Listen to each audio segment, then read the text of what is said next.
around the nation, to every corner of the world, delivering the stories that matter. This is First Next News. The alleged fake Presidential Foreign Intervention Promotion Council has continued to raise questions about accountability, oversight, and public trust in government institutions. During an interview on Arise Television, veteran broadcaster Charles Aniagolu pressed APC chieftain Taofiq Raimi on how an organization allegedly operating under the guise of a government agency could have existed without the knowledge of the presidency or security agencies. Aniagolu also questioned whether the incident pointed to a serious failure of oversight within government and whether Nigerians should accept the presidency's position that the agency was never officially recognized. In response, Raimi argued that sophisticated fraud can occur in any country and should not automatically be interpreted as evidence of government complicity. He maintained that the alleged agency was the handiwork of individuals exploiting the name of government for personal gain, insisting that the focus should remain on investigating and prosecuting those responsible. Take a look at this exchange. Are a member of the APC, although you're not in the government, so I mean, I don't know what sort of defense you can put forth, but I mean, is this simply an alleged case of fraud by an individual in your assessment based on what you know, or does it expose something much deeper about institutional controls inside the APC Tinubu government? Okay, thank you, Charles, for having me. And let me say categorically that this issue is still an allegation by the person who claimed to... No, we're not talking about, sorry to interrupt yes. you. It has gone beyond being an allegation yes. because the government, the presidency has admitted that such a thing had been happening. Yes. Yeah. The issue of allegation is whether, to what extent the chief of staff is involved or connected to it or not. But the fact is that a fake organization existed and was basically had the budget appropriated to it, 1.3 billion passed by the National Assembly, recruited staff and all the rest of it. That's the issue. Yes, so it's gone beyond that point of allegation. You know, there are various issues to this matter, and you allow me to make this of course, but I wanted to just check the point you were trying to make initially,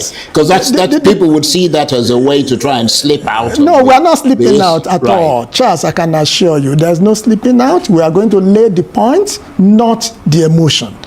When this matter came up in October last year, you will recall that this matter, Nigeria have institutions that I still believe they are working.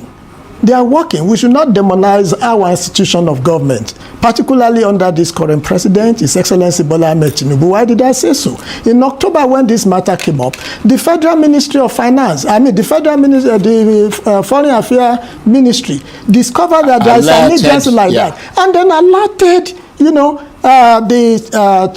chief of staff. Because he was the person, that's why I said it was an allegation at that point. He was alleging that he got an appointment for this particular position. So the chief of staff took the right decision, immediately requested, and first of all, he said he had nothing to do with it. He immediately asked the Office of the National Security Advisor and the DSS to investigate the man and whoever is connected. At that particular point, the system was working. Even beyond that, the police also came into the matter, and they went and investigated and found out that the so-called organization is fake. The fact that you see the man hobnobbing with government functionaries are not sufficient to thinking that maybe our system had failed. No, Let me tell you, Charles. I don't mean to interrupt you again. Yes. It is sufficient. Yes. And if it does not raise red flags for you, then I worry about the state of this country. And I'm not saying that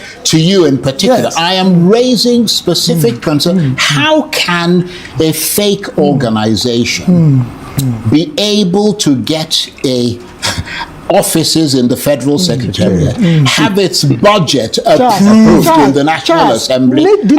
Open bank accounts in the Central Bank. How is that possible? Charles, the nature of sophisticated crime and criminality across the world can be so tight that certain times you want to wonder how certain things happen. Let me give you a quick example. Yeah, but it raises two questions. I know. It raises a question about America, how this could have happened in your government. No, in America where we have... No, we're not talking about America. We're talking about Nigeria. Let me give you an example. On all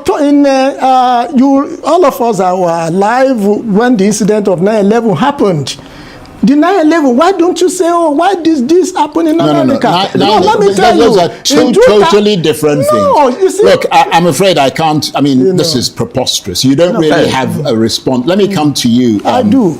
The question is whether there should be responsibility, if any exists, should stop with individuals accused, or should there also be scrutiny of the entire public sort of official system, and looking into who may have approved documents or failed to detect irregularities? Where do you stand definitively on that? Where I stand is that, first of all, this matter came up last year.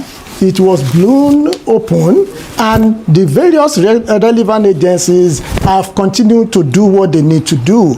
There is still and that is why the presidency did not even come out about the matter until a few days back, after maybe some internal investigation had been conducted. This president or myself or our party will never support anything that has to do with corruption.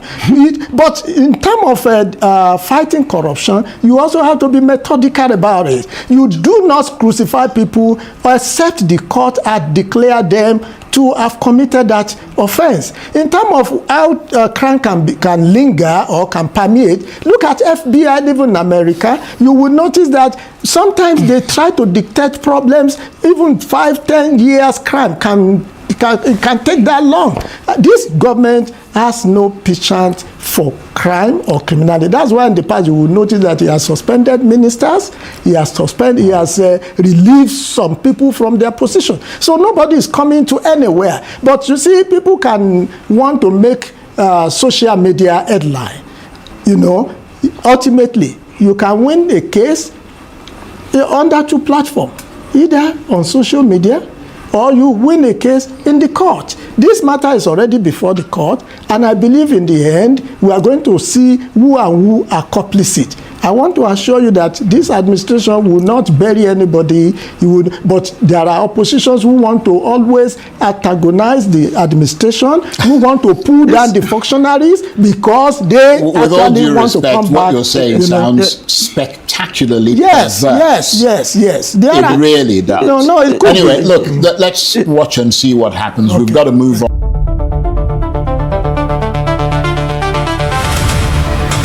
From around the nation to every corner of the world, delivering the stories that matter.